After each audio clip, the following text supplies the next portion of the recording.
Coucou tout le monde, salam alaikum, j'espère que vous allez bien, j'espère que vous allez super bien chez vous et autour de vous. J'espère que vous passez un bon week-end et un excellent dimanche.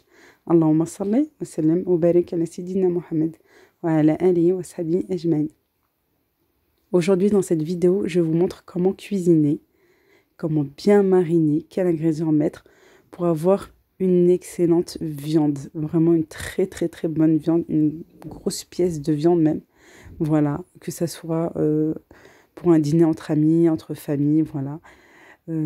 C'est parti, je vous donne toutes les astuces. Je vais vous montrer comment la mariner et aussi vous donner des conseils, des astuces pour bien la cuire. Ça ne vient pas de moi, quoi, un petit peu, et beaucoup de mon boucher. Au départ, on voulait une bonne pièce de viande, une côte de bœuf. Sauf qu'il nous a conseillé, ça c'est super à lui, que la viande n'était pas aussi tendre qu'on nous on attendait de cette viande-là. Alors il nous a donné cette belle pièce assez grande, voilà, et il a fait des fentes en fait, voilà, pour pouvoir bien mettre de la marinade.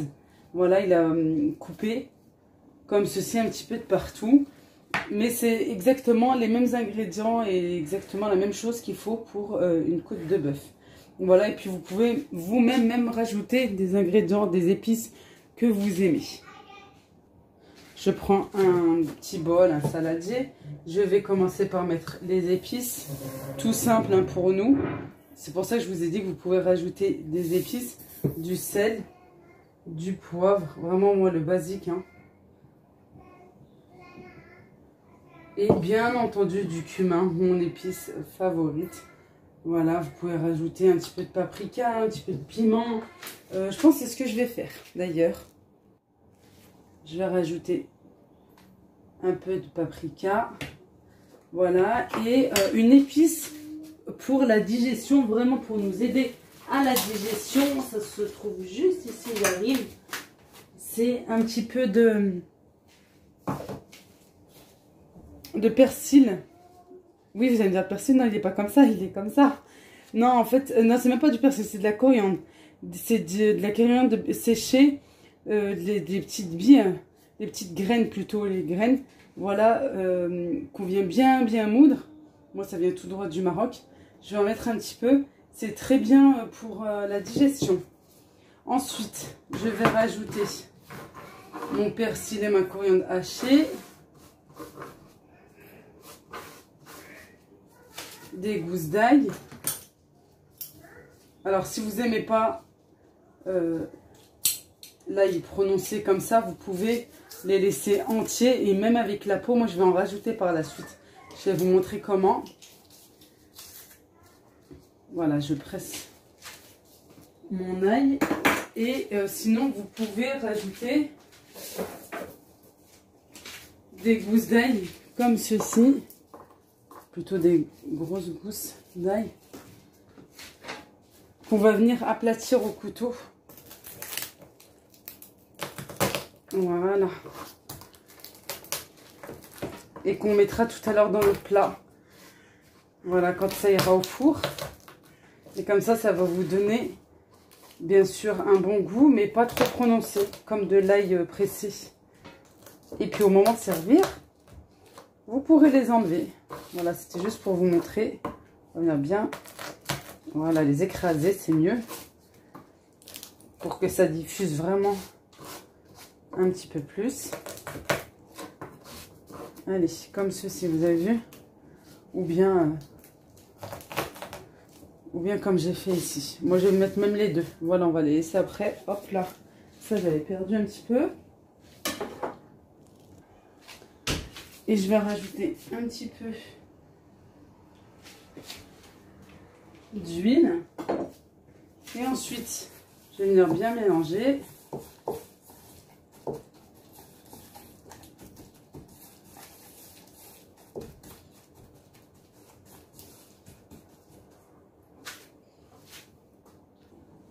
Un petit fond d'eau aussi. Voilà. Je vais enlever ça, me décaler un petit peu. Voilà, c'est pour ça que c'est important vraiment de faire des ouvertures. On peut le faire à la main ou au pinceau. Moi, je vais mélanger plus des gants, je vais faire ça à la main. Ça sera mieux et il y en aura vraiment partout. Voilà, on va en mettre vraiment de partout, partout, partout pour que la viande ne soit pas fade et qu'elle ait vraiment du goût. Alors, vous pourrez la cuisiner de plusieurs façons. Moi, je vais d'abord commencer sur le feu. Si elle rentre bien dans ma poêle, on va voir ça.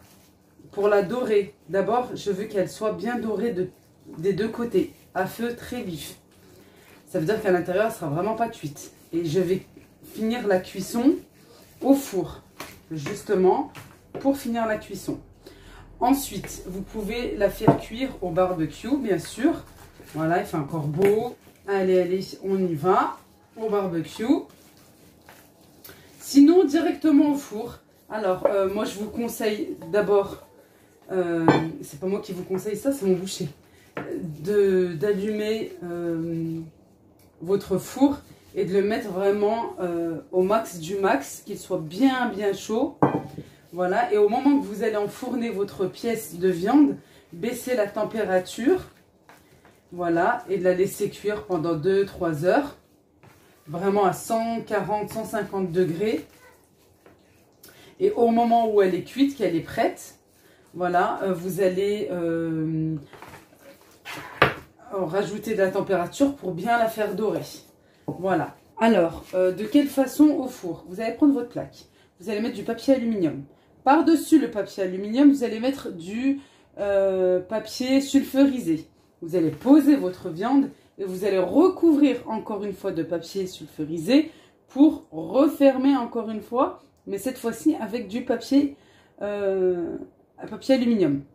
Vous mettez votre plaque, du papier aluminium, du papier sulfurisé, votre pièce, vous enveloppez, vous recouvrez de papier sulfurisé et pour finir, comme la première fois, comme quand on a commencé, on va finir par le papier aluminium et hop, dans un four bien bien chaud, vous allez enfourner votre pièce de viande, vous allez baisser à 150, vous allez la laisser cuire.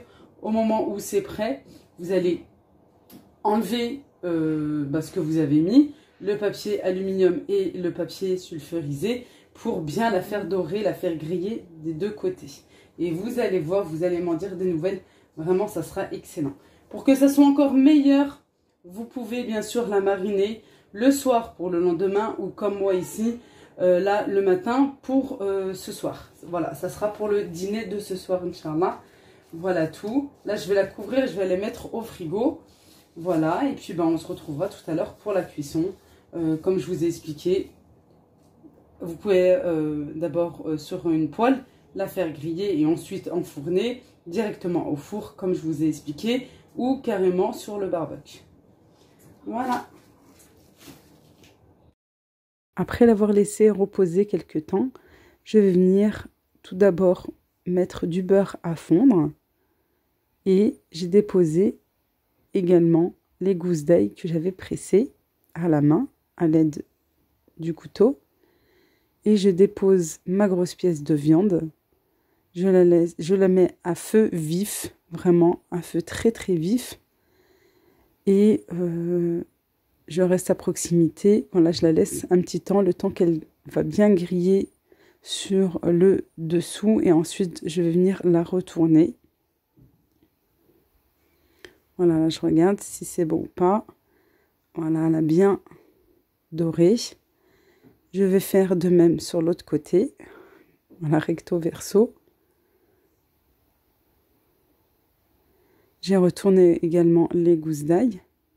Regardez, à l'intérieur, c'est encore cru. Alors, pour nous, c'est encore cru. Je sais qu'il y en a qui aiment bien manger la viande bleue ou voilà, assez saignante. Ça dépend pour chaque personne. Moi, je trouve que ça manquait de cuisson. On aime bien la viande bien, bien cuite. Alors, comme je vous l'avais expliqué, je vais venir déposer du papier aluminium d'abord sur ma plaque. Ensuite, je mets une feuille de papier sulfurisé. Je dépose ma grosse pièce de viande qui a bien doré, qui a bien grillé sur les deux côtés. je vais déposer sur le dessus. Voilà, j'enlève une gousse d'ail qui était restée. Je remets une feuille de papier sulfurisé et j'enveloppe le tout avec le papier aluminium. Voilà. Et je vais venir enfourner.